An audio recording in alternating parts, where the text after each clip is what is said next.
अपना पिंड चेते आंदा? रात दिन ये मेरे बच्चे ने मैंने दसता नहीं रात दिन मैं कई बार अल्लाह को दुआ करना मैं तुम यकीन करो उस खुदा नूं हाज़िर कर मैंने कहा याद असीं उत्थे भुखे रहिंदे सी उत्थे इतना इतनी साड़ी इज्जत सी कि इत्थे इन्नी इमरान खान या नवाज शरीफ बनाते नहीं है जिन्नी साड़ी इज्जत सी उत्थे पाकिस्तान है मेरी जान नाल भी प्यारा है लेकिन वो मेरा पिंड मैनू 70 जाना नालों भी प्यारा है नहीं भुलदा सवारी भी जब तक मैं दिन तक कभी नहीं भूल सकता चंगे भले वसदे सा चंगे परिवार सी सन 47 विच ऐसी पई मार सी बचपन वाला यार नासर मिला दे फिर मैनू पुत्तरा लाहौर तां विखा दे फिर मैनू पुत्तरा लाहौर तां विखा दे फिर मैनू पुत्तरा लाहौर तां विखा दे बाला सिंह ने चुक के मैनू ते मेरे नाल प्यार करना उन्होंने दाढ़ी में चुपनी तो मेरी माँ ने ना ना ना ना बिल्कुल महसूस नहीं करना तेन देख तेरे ताए ने चुके तेरे ताए इन्ना मतलब है कि असी उत्थे तो रेते में फर्क है मैं अभी भी कहना कि ये 70,000 गुना साड़ी उत्थे इज्जत सी डुलिया सी खून जिथे मेरे परिवार दा अखी वेख लाशा छड्डी आया तां मारदा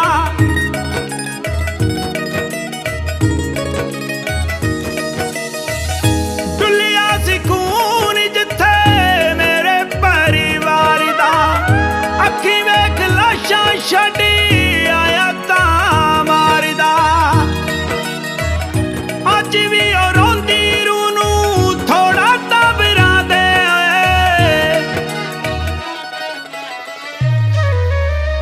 फिर मैनू पुत्तरा लाहौर तां विखा दे फिर मैनू पुत्तरा लाहौर तां विखा दे इतनी बड़ी कत्ल वारत सी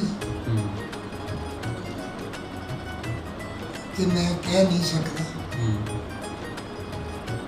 एक ट्रेन आई है रब ने एक बारिश उस दिन बरसाई इतनी ज़बरदस्त बारिश थी वो जितनी लाशें सन सारियां बह के दरिया में चले गई मैं अपनी अखा ने देखा दरिया में इंसान सन जिस तरह मज्जां पानी में तैर दियां इस तरह इंसानों ने सिर उतरों मुसलमान कटे हुए इधरों मतलब हिंदू सिख कटे हुए दरिया का पानी सुरख से और रुक गया सी उन्ना बाड़ियां दे वजह नाल इतना जुल्म सी बदतियां भैणा होया बहुत रंडियां टुटे होए पंजाब दे तां पै गईयां वंडियां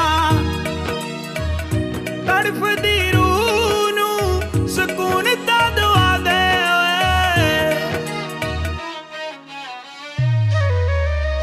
फिर मैनू पुत्तरा लाहौर तां विखा दे फिर मैनू पुत्तरा लाहौर तां विखा दे और जदों मर्जी आ मैनू इन्नी खुशी हुई कि शायद ईद वाले दिन की इन्नी खुशी नहीं जिन्नी मैनू उस दिन खुशी हुई जिस दिन कोई क्यों सानू कोई उन्होंने तरफों तकलीफ ही नहीं देखी कोई आई उत्ते खुदा ताला दी जात सी रब सी नीचे वो सिख सन जिन्हें सानू जिस तरह मुर्गी अपने बच्चों को संभालती है सानू कोई तकलीफ नहीं हुई असा कोई कतल हुंदा अपनी अखियां नाल नहीं देखा ये मेरे बजुर्गों की उन्होंने लोगों नाल अच्छा सलूक सी शान सी उन्होंने नाल ईमानदारी की शान सी कोई मतलब नहीं सी एक इंसानियत की शान सी एक ऐसी दोस्ती सी कि उसकी मजहब का कोई तलक नहीं सी क्या सांझे सी फिर उस मिट्टी दी महकता दुआ दे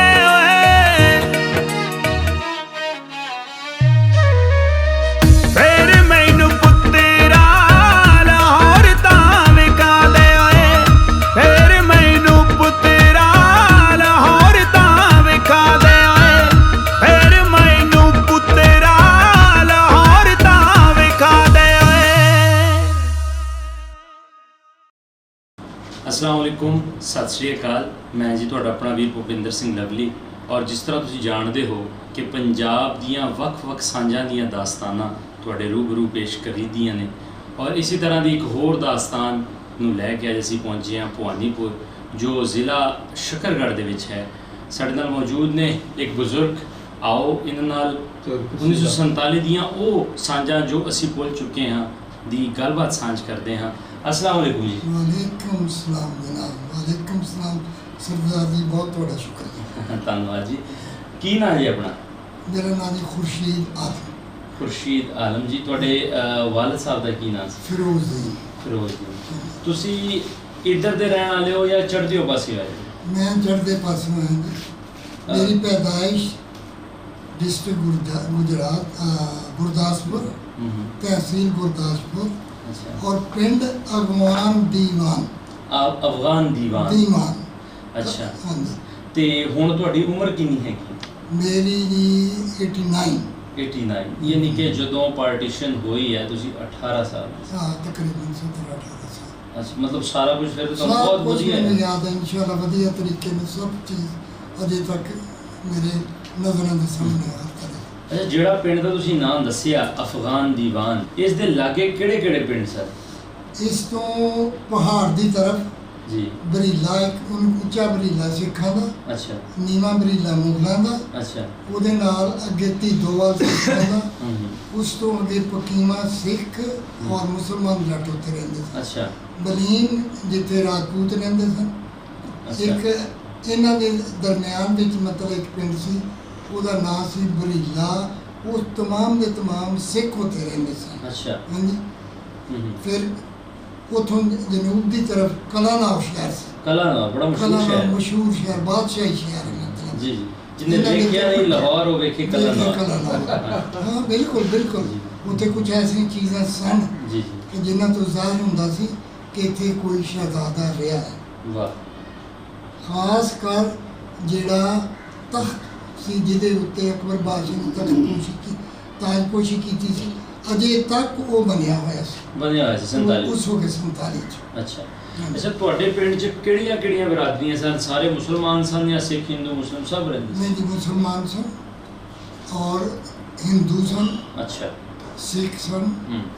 ਸਿੱਖ ਮਤਲਬ ਅਕਾਲੀ ਸਨ। ਸਿੱਖ ਅਕਾਲੀ ਦਲ ਜਿਹੜੇ ਸਨ ਉਹਨਾਂ ਦੇ 3 ਘਰ ਸਨ। ਅੱਛਾ। ਔਰ ਬ੍ਰਾਹਮਣਾਂ ਦੇ 4 ਘਰ ਸਨ। ਬਾਕੀ ਇਹ ਮਤਲਬ ਲੋਹਾਰ ਤਰਖਾਨ, ਜੀ ਜੀ ਜੀ, ਇਹ ਤਕਰੀਬਨ ਸਾਰੇ ਸਿੱਖ ਸਨ ਮਤਲਬ। ਅੱਛਾ। ਅੱਛਾ, ਜਿਹੜੇ 3 ਅਕਾਲੀਆਂ ਦੇ ਘਰ ਸੀਗੇ ਜਾਂ ਸਿੱਖਾਂ ਦੇ ਘਰ ਸੀ ਜਾਂ ਬ੍ਰਾਹਮਣਾਂ ਦੇ ਘਰ ਸੀ, ਉਹਨਾਂ ਦੇ ਕੀ ਨਾਮ ਸਨ? ਕੋਈ ਨਾਮ ਚੇਤੇ? ਹਾਂ, 2 ਨਾਂ ਯਾਦ ਨੇ ਮੈਨੂੰ। ਅੱਛਾ। ਇੱਕ ਦੇ ਨਾਂ ਸੀ ਮਤਲਬ ਹੈ ਕਿ ਦੀਵਾਨ ਸੀ। ਅੱਛਾ। ਔਰ ਇੱਕ ਜਿਹੜੇ ਸਿੱਖ ਬੁੱਢੇ ਸਨ ਉਹਨਾਂ ਦਾ ਹੁਣ ਮੈਂ ਨਾਮ ਯਾਦ ਸ਼ਾਇਦ ਥੋੜੀ ਦੇਰ ਬਾਅਦ ਮੈਂ ਅੱਛਾ। ਤੇ ਪਿੰਡ ਦੇ ਨੰਬਰਦਾਰ ਕੌਣ ਸਨ? ਅਸੀਂ ਸਨ। ਅੱਛਾ, ਤੁਹਾਡੇ ਵਾਲਦ ਸਾਹਿਬ? ਮੇਰਾ ਤਾਇਆ, ਇਹਨਾਂ ਦੇ ਦਾਦਾ ਜਾਨ। ਅੱਛਾ ਅੱਛਾ ਅੱਛਾ ਅੱਛਾ, ਇਹਨਾਂ ਦੇ ਦਾਦਾ। ਮੇਰੇ ਵਾਲਦ 4 ਭਾਈ ਸਨ। ਅੱਛਾ। ਇਹ ਸਭ ਤੋਂ ਛੋਟੇ ਸਨ। ਇਹਨਾਂ ਦੇ ਦਾਦਾ ਜਾਨ ਉਹਨਾਂ ਦਾ ਕੀ ਨਾਮ ਸੀ? ਮੇਰੇ ਵਾਲਦ ਦਾ ਨਾਮ ਫਿਰੋਜ਼ਦੀਨ, ਉਹਨਾਂ ਦਾ ਨਾਮ ਸੀ ਗੁਲਾਮ ਮੁਹੰਮਦ। ਠੀਕ। ਉਹ ਸਮਝੋ ਕਿ ਇੱਕ ਕਿਸਮ ਦੇ ਸਾਡੇ ਘਰ ਦੇ ਸਰਬਰਾਹ ਸਨ, ਲੇਕਿਨ ਚੌਧਰਾਹਟ ਮੇਰੇ ਵਾਲਦ ਕੋਲ ਸੀ। ਅੱਛਾ ਅੱਛਾ ਅੱਛਾ। ਪੁੱਛਣਾ ਉਹਨਾਂ ਕੋਲੋਂ, ਕਰਨਾ ਇਹਨਾਂ। ਅੱਛਾ ਅੱਛਾ। ਬਾਕੀ तमाम ਚੀਜ਼ਾਂ ਜਿਹੜੀਆਂ ਨੇ ਉਹ ਮੇਰੇ ਤਾਇਆ ਜਾਨ ਜਿਹੜੇ ਗੁਲਾਮ ਮੁਹੰਮਦ ਸਨ ਉਹ ਕਰਦੇ ਸਨ ਮਤਲਬ ਕਿਸੇ ਤਰੀਕੇ ਨਾਲ। ਅੱਛਾ, ਆਲ ਦੁਆਲ ਦੇ ਜਿਹੜੇ ਪਿੰਡ ਸਨ, ਹਾਂਜੀ, ਉਹਨਾਂ ਨਾਲ ਕਿਸ ਤਰ੍ਹਾਂ ਦਾ ਭਾਵ ਸੀ? ਜਿਹਦੇ 'ਚ ਤੁਸੀਂ ਕਿਹਾ ਸਿੱਖਾਂ ਦੇ ਪਿੰਡ ਸਨ, ਹਿੰਦੂਆਂ ਦੇ ਪਿੰਡ ਸਨ। ਕਿਆ ਬਾਤ ਹੈ। ਇਤਨੀ ਮੇਰੇ ਵਾਲਦ ਦੀ ਜਾਂ ਮੇਰੇ ਬਜ਼ੁਰਗਾਂ ਦੀ ਇੱਜ਼ਤ ਸੀ ਕਿ ਉਹਦਾ ਸਬੂਤ ਤੁਹਾਡੇ ਕੋਲ ਹੈ ਕਿ ਜਿਸ ਵਕਤ ਪਕੀਵੇਂ ਅੱਗ ਲੱਗੀ ਹੈ ਇਹਦੇ ਨੂੰ ਲੋਕੀ ਗਏ ਨੇ। ਅੱਛਾ। ਉਸ ਵਕਤ ਮੇਰੇ ਵਾਲਦ ਇੱਕ ਕਮੇਟੀ ਬਣੀ ਹੋਈ ਸੀ ਜਿਹੜੀ ਅਮਨ ਕਮੇਟੀ ਉਹਨੂੰ ਕਹਿੰਦੇ ਸਨ, ਉਹਦੇ ਉਹ ਮੈਂਬਰ ਸਨ, ਯਾਨੀ ਚੇਅਰਮੈਨ ਸਨ। ਅੱਛਾ। ਉਸ ਵਕਤ ਉਹ ਨਾਗਪੁਰ ਖੱਦਰ ਇੱਕ ਪਿੰਡ ਸੀ ਮਤਲਬ ਲਹਿੰਦੇ ਪਾਸੇ। ਅੱਛਾ। ਉਹ ਉੱਥੇ ਸਭ ਇਕੱਠ ਕੀਤਾ ਸੀ, ਮੇਰੇ ਵਾਲਦ ਉੱਥੇ ਸਨ। ਅੱਛਾ। ਉੱਥੇ ਤਕਰੀਬਨ 120 ਆਦਮੀਆਂ ਦਾ ਇਕੱਠ ਸੀ। ਅੱਛਾ। ਥੋੜੀ ਦੇਰ ਬਾਅਦ ਦੇਖਿਆ ਕਿ ਇੱਧਰੋਂ ਪਕੀਵੇਂ ਔਰ ਰੋਸੇ ਬਲੀਮ ਇੱਥੋਂ ਅੱਗ ਦੇ ਸ਼ੋਲੇ ਤਾਂ ਨਿਕਲੇ। ਅੱਛਾ। ਅਸੀਂ ਘਰ ਨੂੰ ਛੋਟੇ ਬੱਚੇ ਸੀ, ਖੇਡਦੇ ਸਨ। ਹਾਂਜੀ। ਥੋੜੀ ਦੇਰ ਬਾਅਦ ਮੇਰੇ ਵਾਲਦ ਆਏ ਨੇ ਤੇ ਉਹਨਾਂ ਦੇ ਨਾਲ ਤਾਇਆ ਮੱਘਰ ਸਿੰਘ ਸੀ, ਜਿਹਦੇ 4 ਬੇਟੇ ਸਨ ਉਹਨਾਂ ਨੇ। ਮੱਘਰ ਸਿੰਘ। ਮੱਘਰ ਸਿੰਘ, ਅੱਛਾ, ਨਾਮ ਚੇਤੇ ਆਉਣ ਲੱਗ ਪਏ ਨੇ। ਹਾਂ, ਉਹ ਮਤਲਬ ਹੈ ਕਿ ਨਾਲ ਆਏ ਨੇ ਅੱਛਾ। ਤੇ ਮੈਨੂੰ ਉਹਨਾਂ ਨੇ ਮਤਲਬ ਮੇਰੇ ਨਾਲ ਬਹੁਤ ਪਿਆਰ ਕਰਦੇ ਸੀ, ਮੇਰੇ ਤਾਇਆ ਜਾਨ ਨੇ ਸਭ ਕੁਝ। ਉਹਨਾਂ ਕਿਹਾ ਕਿ ਤਾਇਆ ਜੀ 5 ਮਿੰਟਾਂ ਨੂੰ ਪਿੰਡ ਨੂੰ ਖਾਲੀ ਕਰਨਾ ਹੈ। ਅੱਛਾ, ਹਾਂਜੀ। ਮੱਘਰ ਸਿੰਘ ਨੇ ਆਖਿਆ? ਨਹੀਂ, ਉਹਨਾਂ ਦੇ ਬੇਟਿਆਂ ਨੇ। ਉਹਨਾਂ ਦੇ ਬੇਟਿਆਂ ਨਹੀਂ, ਉਹ ਨਾਲ ਹੀ ਸਨ, ਮੇਰੇ ਵਾਲੇ ਦੇ ਨਾਲ ਸਨ। ਅੱਛਾ, ਉਹਨਾਂ ਦੇ ਬੇਟਿਆਂ ਦੇ ਨਾਂ ਚੇਤੇ ਨੇ? ਨਹੀਂ, ਉਹ ਨਹੀਂ। ਅੱਛਾ, ਮੱਘਰ ਸਿੰਘ ਹੋਰਾਂ ਤੁਹਾਡੇ ਪਿੰਡ 'ਚ ਹੀ ਸਨ ਜਾਂ ਪਿੰਡ ਦੇ ਸਨ, ਹੋਰ ਪਿੰਡ ਤੋਂ ਆਏ ਸੀ? ਨਹੀਂ, ਉਹ ਸਨ ਤੁਹਾਨੂੰ ਦੱਸਿਆ ਨਾਰਪੁਰ ਖੱਦਰ। ਨਾਰਪੁਰ ਇੱਕ ਪਿੰਡ ਸੀ ਅੱਛਾ, ਪਿਛਲੇ ਪਾਸੇ। ਉਹਨਾਂ ਦਾ ਸਹੀ ਹੋ ਗਏ। ਪਾਲਾ ਸਿੰਘ और मतलब है कि मगर से ये खास मतलब है कि एक चौधरी आदमी से। अच्छा, चौधरी आदमी से और मेरे वालिद ने उन्होंने बहुत ज़्यादा दोस्त थे। तकरीबन हफ्ते तो 7 दिन नहीं तो 6 दिन में साड़ी खा लेंगे, साढ़े डेरे रहते थे। क्या बात। और एक और तो मैं दसना कि वो साढ़े घरों खाना खाते थे। अच्छा, बगैर किसी ही लॉजिक के। मैंने कहना कि बेटा भैन जी मेरे अस भुख लगी, मैंने खाना तैयार करो। अच्छा, उन्हें पकाना, मैं उन्हें नाल लेके जाना, घर खाना, दूध पीना, सब कुछ करना। सिर्फ जिदन उन्हें गोश्त शहर होना तो कहना बेटे भैन को क्या मैंने बांस पका दो, अलग पका दो। अच्छा, हाँ जी। इस वास्ते तो उन्होंने पहले दसे कि उत्ते खुदा ताला दी जात सी, रब सी। नीचे वो सिख सन जिन्हें सानू जिस तरह मुर्गी अपने बच्चों को संभालती है, सानू कोई तकलीफ नहीं हुई। अच्छा, असा कोई कतल हुंदा अपनी अखियां नाल नहीं देखिया। अच्छा, ये मेरे बुजुर्गां दी उन्हां लोकां नाल अच्छा सलूक सी, सांझ सी, उन्हां नाल ईमानदारी दी सांझ सी, वाह, कोई मतलब नहीं सी, एक इंसानियत दी सांझ सी, एक ऐसी दोस्ती सी कि उहदे च मजहब दा कोई तलक नहीं सी। क्या बात।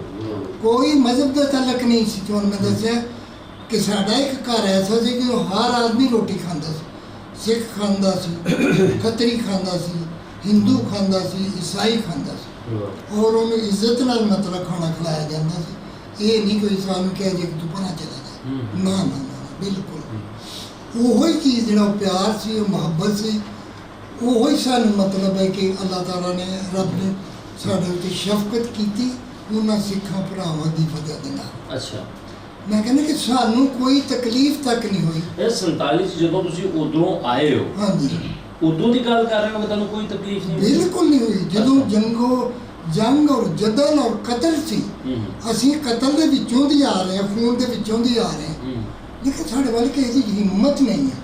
16 ਸਿੱਖ ਵੀਰ ਉਹ ਸਨ ਜਿਨ੍ਹਾਂ ਨੂੰ ਤਲਵਾਰਾਂ ਸਨ, ਕਿਸੇ ਦੀ ਹਿੰਮਤ ਨਹੀਂ ਹੈ ਕਿ ਇਸ ਪਾਸੇ ਨੂੰ ਦੇਖ ਸਕੇ।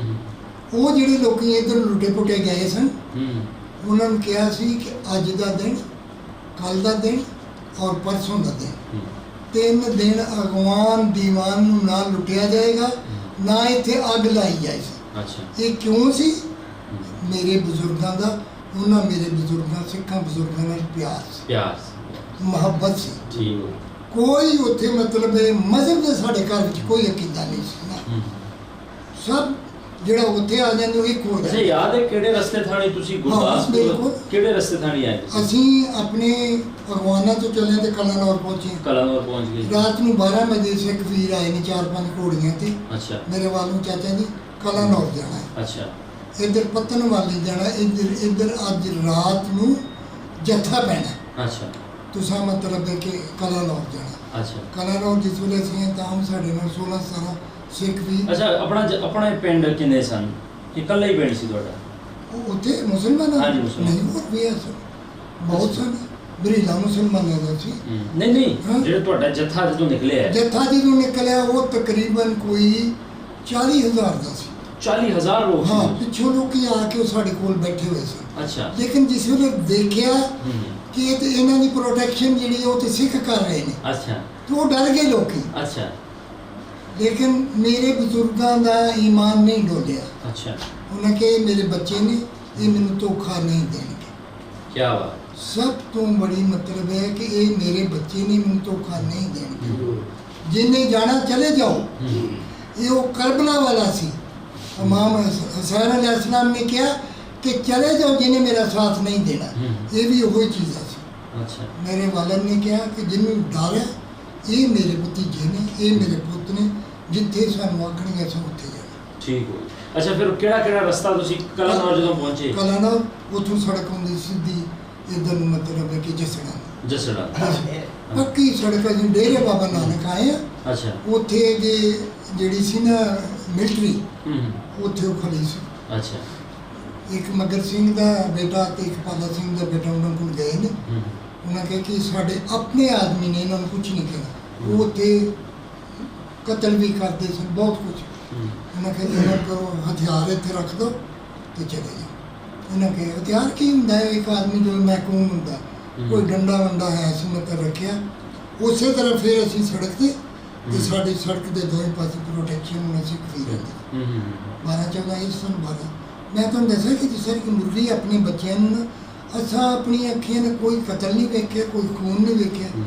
ਜਿਸ ਵੇਲੇ ਡੇਰੇ ਵਾਲੇ ਪੁਲ ਤੇ ਪਹੁੰਚੇ ਇਕੱਠੇ ਹੋਏ ਆ, ਉਹਨਾਂ ਨੇ ਮਤਲਬ ਹੈ ਸਾਫ ਸਲਾਮਤ ਕੀਤੀ ਹੈ। ਇਹ ਕਿਹਾ ਕਿ ਅੱਛਾ ਚਾਚਾ ਜੀ ਰੱਬ ਰੱਖਾ, ਇਨਸ਼ਾਅੱਲਾ ਅੱਲਾ ਕਰੇਗਾ, ਰੱਬ ਕਰੇਗਾ ਅਸੀਂ ਤੁਹਾਨੂੰ ਫਿਰ ਮਿਲਾਂਗੇ। ਤੇ ਫਿਰ ਮਿਲੇ? ਹਾਂ। ਕਦੋਂ? ਇੱਥੇ ਕਰਤਾਰਪੁਰ ਹਰ 3 ਮਹੀਨੇ ਬਾਅਦ ਮੁਲਾਕਾਤ ਹੁੰਦੀ ਸੀ। ਅੱਛਾ ਉਧਰੋਂ ਸਿੱਖ ਹੁੰਦੇ ਸਨ, ਇੱਧਰੋਂ ਹੀ ਮੁਸਲਮਾਨ ਜਾਂਦੇ। ਵਾਹ ਜੀ ਕੀ ਬਾਤ। ਹਾਂਜੀ। ਫਿਰ ਕੁਛ ਦੇਰ ਬਾਅਦ ਉਹਨਾਂ ਕਿ ਸਾਡੇ ਪਿੰਡ ਦਾ ਈਸਾਈ ਸੀ ਭੇਜਿਆ। ਅੱਛਾ ਉਹ ਸੀ ਮਤਲਬ ਹੈ ਕਿ ਪਾਲਾ ਸਿੰਘ ਦੇ ਬੇਟਿਆਂ ਨੇ ਕਿ ਚਾਚੇ ਉਹਨਾਂ ਕੋਲ ਜਾ ਕੇ ਕਹੋਗੇ ਹਾਲਾਤ ਕਿਹੋ ਜਿਹੇ ਨੇ। ਅੱਛਾ ਕੋਈ ਉਹਨਾਂ ਨੂੰ ਪੈਸੇ ਦੀ ਕਿਸੇ ਚੀਜ਼ ਦੀ ਜ਼ਰੂਰਤ, ਹਾਲਾਂਕਿ ਸਿੱਕਾ ਮੁਖਤਲਿਫ ਹੋ ਗਿਆ ਸੀ। ਹਾਂਜੀ। ਲੇਕਿਨ ਫਿਰ ਵੀ ਉਸ ਸਿੱਖ ਦਾ ਨਾਮ ਸੀ ਵੀਰੂ। ਅੱਛਾ ਸ਼ਾਮ ਨੂੰ ਇੱਥੇ ਪਹੁੰਚਿਆ। ਅੱਛਾ ਸਾਡੇ ਕੋਲ 6-7 ਦਿਨ ਰਿਹਾ। ਉਹ ਈਸਾਈ ਮਤਲਬ 6-7 ਦਿਨ ਰਿਹਾ। ਉਹਨੂੰ ਕੱਪੜੇ ਛਿਪੜੇ ਬਣਾ ਕੇ ਦਿੱਤੇ।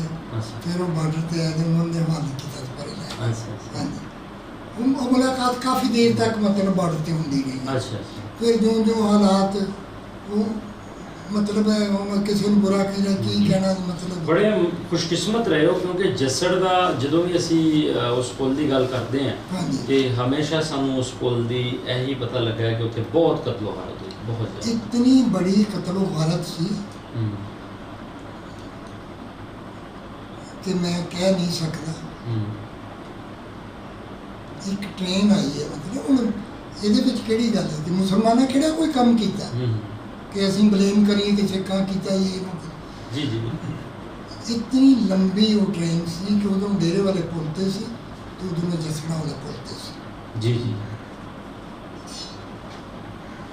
ਜਿਹੜੇ ਇੰਡੀਆ ਤੋਂ ਆਏ ਮੀਆਂ ਵਾਲੇ ਇੰਡੀਆ, ਉਹਦੇ ਵਿੱਚ ਹਿੰਦੂ ਤੇ ਸਿੱਖ ਸਨ। ਜਿਹੜੇ ਲੋਕ ਇੱਧਰੋਂ ਮਤਲਬ ਹੈ ਕਿ ਦੁੱਖ ਤਕਲੀਫ ਉਠਾ ਕੇ ਉੱਧਰ ਗਏ ਸਨ। ਜੀ ਉਹਨਾਂ ਕਿਹਾ ਕਿ ਤੁਸੀਂ ਇਹਨਾਂ ਨੂੰ ਕਿਉਂ ਨਹੀਂ ਮਾਰਦੇ? ਬਿਲਕੁਲ ਇੰਝ ਹੀ ਹੋਇਆ। ਨਹੀਂ ਕਿਉਂ ਮਾਰਨਾ, ਇਹਨਾਂ ਦਾ ਕੀ ਕਸੂਰ ਹੈ? ਉਹਨੇ ਕਿਹਾ ਨਹੀਂ ਇਹਨਾਂ ਨੂੰ ਕਸੂਰ, ਉਹਨਾਂ ਤੇਲ ਸੁੱਟ ਕੇ ਤੇ ਜਲਾ ਦਿਆਂਗੇ। ਫਿਰ ਉਹ ਸਰਦਾਰ ਜੀ ਉੱਥੇ ਗੱਲਾਂ ਚੱਲੀਆਂ ਨੇ। ਅੱਛਾ ਉੱਥੇ ਅਸਾਂ ਖੂਨ ਵੇਖੇ ਪਾਕਿਸਤਾਨ ਵਿੱਚ ਆ ਕੇ ਬਾਰਡਰ ਕ੍ਰਾਸ ਕਰਕੇ। ਅੱਛਾ ਫਿਰ ਨਾ ਮਾਲੂਮ ਮਤਲਬ ਹੈ ਕਿਸੇ ਨੂੰ ਕੋਈ ਕੌਣ ਮਰਿਆ ਤੇ ਕੌਣ ਨਹੀਂ ਮਰਿਆ ਤੇ ਕਿੰਨੇ ਮਰੇ। ਫਿਰ ਇਸ ਤਰ੍ਹਾਂ ਹੈ ਕਿ ਰੱਬ ਨੇ ਇੱਕ ਬਾਰਿਸ਼ ਉਸ ਦਿਨ ਬਰਸਾਈ, ਇਤਨੀ ਜ਼ਬਰਦਸਤ ਬਾਰਿਸ਼ ਸੀ ਉਹ ਜਿਤਨੀਆਂ ਲਾਸ਼ਾਂ ਸਨ ਸਾਰੀਆਂ ਬਹਿ ਕੇ ਤੇ ਦਰਿਆ ਵਿੱਚ ਚਲੇ ਗਈਆਂ। ਮੈਂ ਆਪਣੀ ਅੱਖਾਂ ਨਾਲ ਦੇਖਿਆ ਦਰਿਆ ਵਿੱਚ ਇਨਸਾਨ ਐਵੇਂ ਸਨ ਜਿਸ ਤਰ੍ਹਾਂ ਮੱਝਾਂ ਪਾਣੀ ਵਿੱਚ ਤੈਰਦੀਆਂ।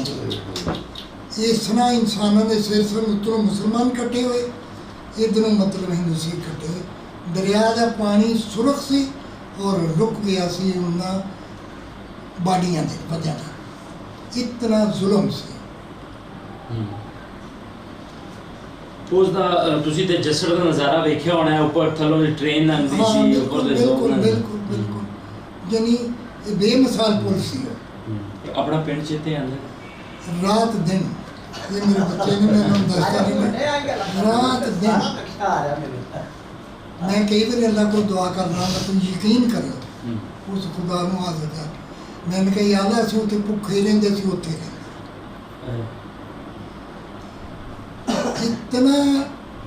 ਇਤਨੀ ਸਾਡੀ ਇੱਜ਼ਤ ਸੀ ਕਿ ਇੱਥੇ ਇੰਨੀ ਇਮਰਾਨ ਖਾਨ ਜਾਂ ਨਵਾਜ਼ ਸ਼ਰੀਫ ਨਾ ਦੇਣੀ ਜਿੰਨੀ ਸਾਡੀ ਇੱਜ਼ਤ ਸੀ ਉੱਥੇ।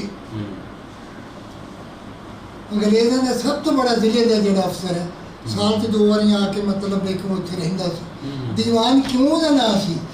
ਉੱਥੇ ਉਹ ਇੱਕ ਕਿਸਮ ਦੀ ਅਦਾਲਤ ਹੁੰਦੀ ਸੀ। ਅੱਛਾ। ਪੂਰੇ ਤਹਿਸੀਲ ਦੇ ਪੂਰੇ ਜ਼ਿਲ੍ਹੇ ਦੇ ਨੁਮਾਇੰਦੇ ਇਕੱਠੇ ਹੁੰਦੇ ਸਨ। ਤਕਲੀਫਾਂ ਉਹ ਪੁੱਛਦੇ ਸਨ, ਤਕਲੀਫਾਂ ਦੱਸੀਆਂ ਜਾਂਦੀਆਂ ਸਨ। ਔਰ ਤਕਰੀਬਨ ਇੱਕ ਹਫ਼ਤਾ ਮਤਲਬ ਇੱਕ ਮਿਲਾਪ ਹੁੰਦਾ, ਹਿੰਦੂ ਸਿੱਖ ਈਸਾਈ। ਇਸ ਹਕੀਕਤਨ ਮੈਂ ਤੁਹਾਨੂੰ ਕਹਿੰਦਾ, ਮੈਨੂੰ ਇਹ ਮੇਰੀ ਮਤਲਬ ਹੈ ਕਿ ਪਾਕਿਸਤਾਨ ਹੈ ਮੇਰੀ ਜਾਨ ਨਾਲ ਵੀ ਪਿਆਰਾ ਹੈ, ਲੇਕਿਨ ਉਹ ਮੇਰਾ ਪਿੰਡ ਮੈਨੂੰ 70 ਜਾਨਾਂ ਨਾਲੋਂ ਵੀ ਪਿਆਰਾ ਹੈ। ਅਰਮਾਨ ਨਹੀਂ ਭੁੱਲਦਾ। ਸਵਾਰੀ ਜਦ ਤੱਕ ਮੈਂ ਜ਼ਿੰਦਾ ਕਦੀ ਨਹੀਂ ਭੁੱਲ ਸਕਦਾ। ਉਹਦੀ ਵਜ੍ਹਾ ਕੋਈ ਤਕਲੀਫ ਦੇਖੀ ਨਹੀਂ। ਮੈਂ ਬਾਦਸ਼ਾਹੀ ਕੀਤੀ ਹੈ। ਮੈਂ ਇਤਨਾ ਬੜਾ ਸਾਂ, ਪਾਲਾ ਸਿੰਘ ਨੇ ਚੁੱਕ ਕੇ ਮੈਨੂੰ ਤੇ ਮੇਰੇ ਨਾਲ ਪਿਆਰ ਕਰਨਾ, ਤੇ ਉਹਨਾਂ ਦੀ ਦਾੜੀ ਮੈਨੂੰ ਚੁੱਕਣੀ, ਤੇ ਮੇਰੀ ਮਾਂ ਨੇ ਨਾ ਨਾ ਨਾ ਨਾ ਬਿਲਕੁਲ ਮਹਿਸੂਸ ਨਹੀਂ ਕਰਨਾ, ਤੈਨੂੰ ਦੇਖ ਤੇਰੇ ਪਿਤਾ ਨੇ ਚੁੱਕਿਆ, ਤੇਰੇ ਤਾਏ ਨੇ। ਇੰਨਾ ਮਤਲਬ ਹੈ ਕਿ ਅਸੀਂ ਉੱਥੇ ਤੋਂ ਇੱਥੇ ਵਿੱਚ ਫਰਕ ਹੈ।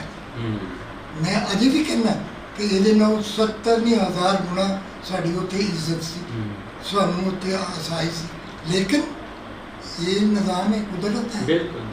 ਅੱਛਾ, ਵੇਖਣਾ ਚਾਹੁੰਦੇ ਹੋ ਦਿਲ 'ਚ ਕੋਈ ਬਹੁਤ ਸਾਰੀਆਂ ਨੇ, ਬਹੁਤ ਸਾਰੀਆਂ ਨੇ। ਦੇਖਣਾ ਚਾਹਦੇ ਨੇ, ਮੈਂ ਇੰਨਾ ਕੁ ਦੇਖਣਾ ਸੀ, ਲੇਕਿਨ ਮੈਂ ਹੁਣ ਮੈਨੂੰ ਇੱਕ ਤਕਲੀਫ ਹੈ। ਮੈਂ ਸਰਵਿਸ ਹਿੱਲੀ ਏਰੀਏ 'ਚ ਮੇਰਾ ਐਕਸੀਡੈਂਟ ਹੋਇਆ ਸੀ। ਅੱਛਾ। ਮੇਰੀ ਜਿਹੜੀ ਬੈਕ ਬੋਨ ਉਹਨੂੰ ਮਤਲਬ ਹੈ ਕਿ ਚੋਟ ਲੱਗੀ ਸੀ। ਅੱਛਾ ਅੱਛਾ। ਇਹ ਹੁਣ ਮੈਂ ਬੈਠਾ ਹਾਂ ਤੇ ਕੁਝ ਦੇਰ ਬਾਅਦ ਉਹ ਦਰਦ ਹੋ ਜਾਏਗਾ। ਅੱਲਾਹ ਤਾਲਾ ਨੂੰ ਉਧਰ ਪਹੁੰਚ ਜਾਣਾ, ਮਤਲਬ ਖਿਆਲ ਦੇ ਵਿੱਚ ਕਿ ਜਦ ਤੱਕ ਮੈਂ ਜ਼ਿੰਦਾ ਮੈਨੂੰ ਅਗਵਾਨ ਨਹੀਂ ਪੁੱਛ ਸਕਦਾ, ਮੈਨੂੰ ਕਲਾਨਾ ਨਹੀਂ ਪੁੱਛ ਸਕਦਾ, ਨਾਲਪੁਰ ਖਬਰ ਪਾਲਾ ਸਿੰਘ ਦਾ ਇਹਦਾ ਘਰ ਮੈਨੂੰ ਨਹੀਂ ਪੁੱਛ ਸਕਦਾ। ਅੱਛਾ, ਅਗਰ ਪਾਲਾ ਸਿੰਘ ਦੇ ਮੁੰਡੇ ਜਿਉਂਦੇ ਹੋਣ, ਰਾਬਤਾ ਕਰਨਾ ਚਾਹੋਗੇ? ਜ਼ਰੂਰ। ਮੈਂ ਤੇ ਅੱਗੇ ਤੁਹਾਨੂੰ ਮੇਰਾ ਨੰਬਰ ਮਤਲਬ ਤੁਹਾਨੂੰ ਲੈ ਜਾਣਾ। ਠੀਕ ਹੈ। ਕੋਈ ਆਦਮੀ ਜਦੋਂ ਵੀ ਕਰਤਾਰਪੁਰ ਆਏ, ਅੱਛਾ। ਕੋਈ ਵੀ ਹੋਵੇ, ਸਿੱਖ ਵੀਰ ਹੋਵੇ, ਮੈਨੂੰ ਫੋਨ ਕਰੇ ਔਰ ਮੇਰੇ ਕੋਲ ਆਏ। ਅੱਛਾ। ਔਰ ਜਦੋਂ ਮਰਜ਼ੀ ਆਵੇ। ਮੈਨੂੰ ਇੰਨੀ ਖੁਸ਼ੀ ਹੋਏਗੀ, ਸ਼ਾਇਦ ਈਦ ਵਾਲੇ ਦਿਨ ਦੀ ਇੰਨੀ ਖੁਸ਼ੀ ਨਹੀਂ ਹੋਏਗੀ ਜਿੰਨੀ ਮੈਨੂੰ ਉਦੋਂ ਖੁਸ਼ੀ ਹੋਏਗੀ ਜਿਸ ਦਿਨ ਕੋਈ, ਕਿਉਂ ਸਾਨੂੰ ਕੋਈ ਉਹਨਾਂ ਦੀ ਤਰਫੋਂ ਤਕਲੀਫ ਹੀ ਨਹੀਂ ਦੇਖੀ ਕੋਈ ਆਈ, ਸਾਨੂੰ ਕੋਈ ਦੁੱਖ ਨਹੀਂ ਪਹੁੰਚਿਆ। ਸਾਡੇ ਵਾਸਤੇ ਉਹਨਾਂ ਨੇ ਆਪਣੀ ਜਾਨ ਅੱਗੇ ਕਰ ਦਿੱਤੀ। ਉਹਨਾਂ ਕਿਹਾ ਚਾਚਾ ਜੀ ਅਸੀਂ ਸਭ ਮਰ ਜਾਵਾਂਗੇ ਸਿੱਖ ਜਿੰਨੇ 10 ਪਿੰਡਾਂ ਦੇ, ਤਾਂ ਤੁਹਾਡੇ ਵਾਲੇ ਪਾਸੇ ਕੋਈ ਆਏਗਾ। ਔਰ ਉਹਨਾਂ ਲੋਕਾਂ ਨੇ ਵੀ ਸਬੂਤ ਦਿੱਤਾ ਕਿ ਜੋ ਕੁਝ ਪਾਲਾ ਸਿੰਘ ਦੀ ਮਤਲਬ ਹੈ ਔਲਾਦ ਕਹਿੰਦੀ ਹੈ, ਉਹ ਕਹਿੰਦੇ ਨੇ ਅਸਾਂ 3 ਦਿਨ ਨਾ ਸਾਡੇ ਪਿੰਡ ਨੂੰ ਅੱਗ ਲੱਗੀ, ਨਾ ਸਾਡੇ ਤਮਾਮ ਪਿੰਡ ਸਾੜ ਦਿੱਤੇ। ਭਗਵਾਨ ਜਿਹੜੇ 3 ਦਿਨ ਤੱਕ ਉਹਨੂੰ ਅੱਗ ਨਹੀਂ ਲੱਗੀ। ਇਸ ਤੋਂ ਬੜੀ ਹੋਰ ਇੱਜ਼ਤ ਕੀ ਹੋ ਸਕਦੀ ਹੈ? ਅੱਛਾ, ਕਰਤਾਰਪੁਰ ਸਾਹਿਬ ਸਾਡੇ ਲਾਗੇ ਹੀ ਹੈ, ਕੋਈ ਜ਼ਿਆਦਾ ਦੂਰ ਨਹੀਂ ਹੈ, ਇੱਥੋਂ ਮੇਰੇ ਖਿਆਲ 6 ਕਿਲੋਮੀਟਰ ਹੈ। ਜੀ ਤੇ ਰਾਹ ਉਹਦਾ ਖੁੱਲਣ ਲੱਗਾ ਹੈ ਉਸ ਤਕਰੀਬਨ। ਮੈਂ ਕਈ ਵਾਰੀ ਉੱਥੇ ਗਿਆ। ਖੁੱਲਿਆ ਹੀ ਸਮਝੋ। ਹਾਂ ਬਿਲਕੁਲ। ਮੈਂ ਇਸ ਤੋਂ ਪਹਿਲੇ ਕਈ ਵਾਰੀ ਉੱਥੇ ਗਿਆ। ਅੱਛਾ। ਅੱਛਾ, ਮੈਂ ਜਦ ਇਹ ਵੀ ਮੈਂ ਤੁਹਾਨੂੰ ਦੱਸਣਾ, ਇਹ ਆਪਣੇ ਆਪਣੇ ਲੱਕ ਹੁੰਦੀ ਹੈ। ਬਿਲਕੁਲ। ਮੈਂ ਜਦੋਂ ਉੱਥੇ ਜਾਂਦਾ ਨੇ, ਮੇਰੇ ਦੋਸਤ ਇੱਥੋਂ ਹੀ ਮੇਰੇ ਨਾਲ ਜਾਂਦੇ ਰਹੇ ਨੇ। ਮੈਂ ਜਦੋਂ ਜਾਣਾ, ਅੱਛਾ, ਤਾਂ ਅੱਲਾਹ ਤਾਲਾ ਨੇ ਅਕਲ ਸਮਝ ਅੱਛੀ ਖਾਨਦਾਨ ਦੇ ਵਿੱਚ ਮੇਰੀ ਪਰਵਰਿਸ਼ ਹੋਈ ਸੀ। ਮੈਂ ਸਭ ਤੋਂ ਪਹਿਲੇ ਆਪਣੇ ਬੂਟ ਉਤਾਰਨੇ, ਜੁਰਾਬ ਉਤਾਰਨੇ ਗੁਰਦੁਆਰਾ ਸਾਹਿਬ ਬਾਹਰ। ਅੱਛਾ। ਜਿਸ ਤਰ੍ਹਾਂ ਵਜ਼ੂ ਦਾ ਮੈਂ ਵਜ਼ੂ ਕਰਨਾ, ਅੱਛਾ। ਸਿਰ ਦੇ ਉੱਤੇ ਮੈਂ ਰੁਮਾਲ ਕਰਨਾ, ਸਿੱਖ ਵੀ ਜਿੰਨਾ ਕਿ ਮੈਂ ਮਤਲਬ ਹੈ ਕਿ ਗ੍ਰੰਥ ਸਾਹਿਬ ਦਾ ਮੈਂ ਮਤਲਬ ਹੈ ਕਿ ਦੀਦਾਰ ਕਰਨਾ ਚਾਹੁੰਦਾ। ਅੱਛਾ। ਇੰਨੀ ਇੱਜ਼ਤ ਨਾਲ ਮੈਨੂੰ ਲੈ ਕੇ ਜਾਂਦੇ ਸੀ, ਮੇਰੇ ਨਾਲ ਹੋ ਜਾਂਦੇ ਸੀ। ਜਾਣਾ 2 ਮਿੰਟ ਉੱਥੇ ਮਤਲਬ ਖਾਮੋਸ਼ੀ ਅਖਤਿਆਰ, ਔਰ ਮੈਂ ਉਲਟੇ ਪਾਉਣ ਉਧਰ ਮੈਂ ਆਪਣੇ ਕੰਢ ਨਹੀਂ ਕਰਨੀ। ਉੱਥੋਂ ਲਾ ਕੇ ਮੈਂ ਬਾਹਰ ਤੱਕ ਮੇਰੀ ਇੰਨੀ ਇੱਜ਼ਤ ਕਰਦੇ ਸਨ ਜਿਹਦਾ ਕੋਈ ਹਿਸਾਬ। ਹਾਲੇ ਮੈਂ ਬੱਚਾ ਸਾਂ, ਲੇਕਿਨ ਮੈਨੂੰ ਪਤਾ ਹੈ ਕਿ ਹਰ ਮਜ਼ਹਬ ਇੱਕ ਖਾਸ ਉਹਦਾ ਮਕਸਦ ਹੈ। ਬਿਲਕੁਲ। ਇਹ ਤੇ ਸੋ ਦੁਨੀਆ ਬਣੇ ਸਭ ਉਹਨੇ ਪੈਦਾ ਕੀਤੀ, ਸਭ ਉਹਦੇ ਹੀ ਬਣੇ ਨੇ। ਇਹ ਤੇ ਅਸਾਂ ਇੱਕ ਦੁਨੀਆ ਨੂੰ ਚਲਾਉਣ ਵਾਸਤੇ ਮਤਲਬ ਅੱਲਾਹ ਤਾਲਾ ਨੇ ਇੱਕ ਨਿਜ਼ਾਮ ਬਣਾ ਦਿੱਤਾ। ਜਿਹੜਾ ਚੰਗਾ ਇੱਥੇ ਉਹ ਅੱਗੇ ਵੀ ਚੰਗਾ, ਜਿਹੜਾ ਇੱਥੇ ਨਹੀਂ ਚੰਗਾ ਉਹ ਅੱਗੇ ਵੀ ਚੰਗਾ ਨਹੀਂ ਹੈ, ਭਾਵੇਂ ਕੋਈ ਵੀ ਹੋਵੇ। ਇਸ ਵਾਸਤੇ ਮੈਂ ਉੱਥੇ ਜਾਂਦਾ ਰਿਹਾ। ਹਾਂ ਬਿਲਕੁਲ, ਮੇਰੇ ਨਾਲ ਬੜਾ ਪਿਆਰ ਕਰਦੇ ਰਹੇ। ਅਸੀਂ ਜਿਸ ਵਕਤ 5ਵੇਂ ਦਿਨ ਜਸੜਾ ਵਾਲੇ ਪੁਲ ਤੋਂ ਆਪਣੇ ਇੱਧਰ ਨੂੰ ਆ ਰਹੇ ਸਾਂ, ਇਹ ਬਸਾਨ ਅਫਗਾਨਾ, ਇਹ ਸਾਡੇ ਬਜ਼ੁਰਗਾਂ ਦੇ ਦੋਸਤ ਸਨ। ਅੱਛਾ। ਅਸੀਂ ਇੱਧਰ ਨੂੰ ਆ ਰਹੇ ਸਾਂ, ਰਾਹ ਵਿੱਚ ਇੱਕ ਜੱਥਾ ਜਾ ਰਿਹਾ ਸੀ। ਅੱਛਾ। ਇੱਧਰੋਂ ਦਰਿਆ ਵੱਲ। ਅੱਛਾ, ਸਿੱਖਾਂ ਦਾ? ਨਹੀਂ, ਪਹਿਲੋਂ ਤਾਂ ਅਸੀਂ ਸਮਝਿਆ ਸਿੱਖਾਂ ਦਾ, ਲੇਕਿਨ ਨਜ਼ਦੀਕ ਆਏ ਤੇ ਦੇਖਿਆ ਮੁਸਲਮਾਨ ਸੀ। ਅੱਛਾ। ਉਹ ਜਿਹੜਾ ਉਸ ਜੱਥੇ ਦਾ ਸਰਦਾਰ ਸੀ, ਉਹ ਸੀ ਇਹਦੇ ਨਾਲ ਆਪਣੇ ਪਕੀਵੇਂ ਦੇ ਨਾਲ ਇੱਕ ਪਿੰਡ ਰੋਸੇ ਸੀ। ਰੋਸੇ, ਅੱਛਾ। ਉੱਥੋਂ ਦਾ ਸੀ, ਉਹਦਾ ਨਾਂ ਸੀ ਮੇਰੀ ਜ਼ਬਾਨ ਤੇ ਨਹੀਂ ਆ ਰਿਹਾ। ਅੱਛਾ। ਉਹ ਮਤਲਬ ਵੇਖੇ ਮੇਰੇ ਵਾਲਿਦ ਕੋਲ ਕੁਰਾਨ ਪਾਕ ਪੜ੍ਹਿਆ ਹੋਇਆ ਸੀ। ਅੱਛਾ। ਜਿਸ ਵੇਲੇ ਵੇਖਿਆ ਪਹਿਲੇ ਅਸੀਂ ਇਕੱਠੇ ਹੋਏ, ਉਹ ਤੂੰ ਫਲਾਣੇ ਉਹਦਾ ਨਾਂ ਲਿਆ, ਉਤਰਿਆ ਘੋੜੇ ਤੋਂ। ਉਹਨਾਂ ਕੋਲ ਇੱਕ ਔਰਤ ਸੀ ਤੇ ਇੱਕ 8-9 ਸਾਲ ਦੀ ਬੱਚੀ ਸੀ। ਅੱਛਾ। ਮੇਰੇ ਵੱਲ ਪੁੱਛਿਆ ਵੀ ਕੌਣ ਹੈ ਇਹ ਹਿੰਦੂ ਔਰਤ, ਇਹਨੂੰ ਕਿੱਥੇ ਲੈ ਕੇ ਚੱਲੋ, ਦਰਿਆ ਤੇ ਕਤਲ ਕਰਨਾ। ਉਹਨੇ ਕਿਹਾ ਇਹਦਾ ਕੀ ਕਸੂਰ ਹੈ, ਖਬਰਦਾਰ ਇਹ ਮੇਰੀ ਧੀ ਹੈ, ਇਹਨੂੰ ਮੇਰੇ ਹਵਾਲੇ ਕਰ। ਅੱਛਾ। ਉਸ ਔਰਤ ਨੂੰ ਤਾਂ ਉਹਦੇ ਬੇਟੇ ਨੂੰ ਮੇਰੇ ਵਾਲ ਨੇ ਆਪਣੇ ਨਾਲ ਲਿਆਂਦਾ। ਉਹ ਐਸੇ ਹੀ ਪਿੰਡ ਦੀ ਸੀ ਜਿੱਥੇ ਆ ਕੇ ਸੀ ਬੈਠੇ। ਅੱਛਾ। ਭਾਨੀਪੁਰ ਦੀ ਸੀ। ਅੱਛਾ। ਇਹਦੇ ਤੋਂ ਤੁਸੀਂ ਅੰਦਾਜ਼ਾ ਲਾ ਸਕਦੇ ਹੋ ਕਿ ਮੇਰਾ ਵਾਲਦ ਜਾਂ ਮੇਰੇ ਬਜ਼ੁਰਗ ਉਹਨਾਂ ਦੇ ਕੀ ਖਿਆਲਾਤ ਸਨ। ਉਹ ਜ਼ਾਲਮ ਨਹੀਂ ਸਨ, ਔਰਤ ਦੀ ਇੱਜ਼ਤ ਸੀ, ਇਨਸਾਨੀਅਤ ਦੀ ਇੱਜ਼ਤ ਸੀ ਕਿ ਤੁਸੀਂ ਇਹਨੂੰ ਕਿਉਂ ਕਤਲ ਕਰੋਗੇ, ਇਹਦਾ ਕੀ ਕਸੂਰ ਹੈ। ਅੱਛਾ। ਇਹ ਮੇਰੀ ਬੱਚੀ ਹੈ। ਇੱਥੇ ਲਿਆਂਦਾ, ਇੱਥੇ ਹੋ ਰਹੀ। 3 ਸਾਲਾਂ ਬਾਅਦ ਇੱਜ਼ਤ ਨਾਲ ਉਹ ਮਤਲਬ ਹੈ ਕਿ ਵਾਪਸ ਹਿੰਦੁਸਤਾਨ ਕੋਈ ਉਹਨੂੰ ਤਕਲੀਫ ਨਹੀਂ। 3 ਸਾਲ ਪੂਰੀ ਉਹਦੀ ਪ੍ਰੋਟੈਕਸ਼ਨ, ਪੂਰੀ ਉਹਦੀ ਮਤਲਬ ਹੈ ਖਾਣ ਪੀਣ ਦਾ ਬੰਦੋਬਸਤ, ਜਿਸ ਤਰ੍ਹਾਂ ਆਪਣੀਆਂ ਧੀਆਂ ਨੂੰ ਸਪੋਰਟ ਕਰੇ। ਤੁਸੀਂ ਉੱਥੇ ਪੜ੍ਹਦੇ ਵੀ ਰਹੇ ਹੋ? ਮੈਂ ਪੜ੍ਹਦਾ ਰਿਹਾ ਜੀ। ਕਿਹੜੇ ਸਕੂਲ 'ਚ? ਪਹਿਲੇ ਪ੍ਰਾਇਮਰੀ ਸਕੂਲ ਆਪਣੇ ਅਗਵਾਨ, ਅੱਛਾ। ਫਿਰ ਲੋਅਰ ਮਿਡਲ ਪਕੀਮਾ। ਪਕੀਮਾ। ਉੱਥੇ ਮੇਰਾ ਇੱਕ ਕਲਾਸ ਫੈਲੋ ਜਸਵੰਤ ਸਿੰਘ, ਅੱਛਾ। ਅਜੇ ਤੱਕ ਮੈਨੂੰ ਯਾਦ ਹੈ, ਬਹੁਤ ਪਿਆਰਾ, ਬਹੁਤ ਹੀ ਅੱਛਾ। ਜਸਵੰਤ ਸਿੰਘ ਤੁਹਾਡਾ ਕਲਾਸ ਫੈਲੋ ਸੀ? Class fellow. ਅੱਛਾ। ਜਿਸ ਵੇਲੇ ਗਰਮੀਆਂ ਹੁੰਦੀਆਂ ਤਾਂ ਉਹਨਾਂ ਦੀ ਮਾਤਾ ਜੀ ਕਹਿੰਦੇ ਕਿ ਪੁੱਤਰ ਗਰਮੀ ਹੈ, ਇੱਥੇ ਬੈਠ ਕੇ ਰਹਿਣਾ। ਅੱਛਾ। ਉੱਥੇ ਅਸੀਂ ਗਰਮੀ ਦੇ ਦਿਨਾਂ ਵਿੱਚ ਪਾਣੀ ਪੀਣਾ, ਰੋਟੀ ਖਾਣੀ ਸਭ ਜਸਵੰਤ ਦੇ ਕਰੋ? ਜਸਵੰਤ ਦੇ ਕਰੋ। ਵਾਹ ਜੀ। ਹਾਂ, ਉਹ ਮਾਤਾ ਜੀ ਬਹੁਤ ਅੱਛੇ ਨੇ, ਸ਼ਾਇਦ ਹੈ ਨਹੀਂ ਇਸ ਵਰਗ ਗਏ, ਜਿਸ ਤਰ੍ਹਾਂ ਵੀ ਹੈ, ਬਹੁਤ ਅੱਛੇ ਸਨ ਮਾਤਾ ਜੀ। ਜੇ ਜਸਵੰਤ ਸਿੰਘ ਹੈਗੇ ਨੇ, ਉਹ ਪਕੀਵੇਂ ਦੇ ਰਹਿਣ ਵਾਲੇ ਸਨ? ਪਕੀਵੇਂ ਦੇ ਰਹਿਣ ਵਾਲੇ ਸਨ। ਚਲੋ ਜੀ। ਜਸਵੰਤ ਸਿੰਘ ਜੀ, ਅਗਰ ਫੈਮਿਲੀ ਜਿਹੜੀ ਪਕੀਵਾਂ ਦੀ ਰਹਿਣ ਵਾਲੀ ਹੋਵੇ ਤਾਂ ਇਹਨਾਂ ਨਾਲ ਸੰਪਰਕ ਕਰੋ। ਬਾਕੀ ਤੁਹਾਡੇ ਉਸਤਾਦ ਕੋਈ ਹੈ ਸੀ? ਉਸਤਾਦ ਦਾ ਨਾਮ ਕੋਈ ਚੇਤੇ ਕਿ ਨਹੀਂ? ਮੁਸਲਮਾਨ ਉਸਤਾਦ ਸਨ ਉਸ ਵਕਤ ਇੱਥੇ ਪਕੀਵੇਂ। ਅੱਛਾ ਜੀ। ਹਾਂ, ਕਲਾਨਾ ਔਰ ਮਤਲਬ ਹੈ ਕਿ ਸਾਡੇ ਸੈਂਕੜੇ ਮਾਸਟਰ ਸਨ ਇੱਥੋਂ ਦੇ ਸਨ, ਸਨਖਤਰੇ ਦੇ। ਸਨਖਤਰੇ ਦੇ ਸਨ, ਅੱਛਾ। ਰਾਮ ਰੱਖਾ ਮਲ। ਰਾਮ ਰੱਖਾ ਮਲ ਜੀ, ਠੀਕ। ਬਹੁਤ ਅੱਛੇ ਸਨ ਔਰ ਉਹਨਾਂ ਮੈਨੂੰ ਇੱਕ ਥੱਪੜ ਵੀ ਮਾਰਿਆ ਤੇ ਯਾਦ ਹੈ। ਅੱਛਾ, ਥੱਪੜ ਯਾਦ ਹੈ। ਉਹ ਕਿਉਂ ਮਾਰਿਆ ਸੀ ਕਿ ਉਹ ਆ ਰਹੇ ਸਨ ਜ਼ਰੀਫ ਫਾਰਮ ਤੋਂ। ਅੱਛਾ।